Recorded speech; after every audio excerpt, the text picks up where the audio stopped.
ஒரு ராஜா மாறு பாருங்க, வேஷத்துல நகர்வலம் ஒரு போறாரு. நல்ல கருத்து ஒருத்தன் இருக்கு. கீழே அண்ணன் கஷ்டப்பட்டு சொல்லியிருக்காரு. அடிபட்டு விழுந்து கண்டிப்பா கிடக்கான். பாருங்க. இறங்கி குதிரையை விட்டு இறங்கி அவனை காப்பாத்துறதுக்காக போறாரு. அவன் ராஜாவை தள்ளி விட்டு குதிரையை திருடிட்டு போயிடுறான். ராஜா நினைக்கிறாரு, நம்ம நாட்டுல நமக்கே இந்த நிலைமைனா இந்த குடிமக்களுக்கு எத்தனை நிலைமையா இருக்கும்னு.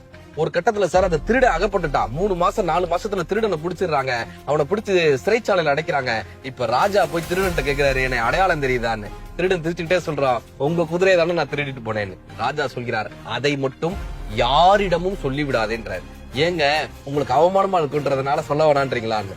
அவர் அப்படி அல்ல, யாருக்கேனும் உதவி செய்ய வேண்டும் என்று நினைத்தால், எனக்கு ஏற்பட்ட நிலைமை அவர்களுக்கு தெரிந்தால், அவர்கள் உண்மையிலேயே கஷ்டப்படக்கூடிய ஒருவனுக்கு உதவி செய்பவர்க்கு தயங்குவார்கள்.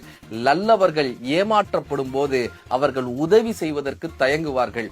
உதவி செய்பவனை ஊக்கப்படுத்த வேண்டுமே தவிர உபத்திரவம் படுத்தக்கூடாதுன்னு அந்த ராஜா கற்றுக் கொடுத்தாராங்க. நல்லவர்கள் ஏமாற்றப்பட்டால் அவர்கள் உதவி செய்வது தடுக்கப்படும். நல்லவர்களை ஏமாற்றாதீர்கள்.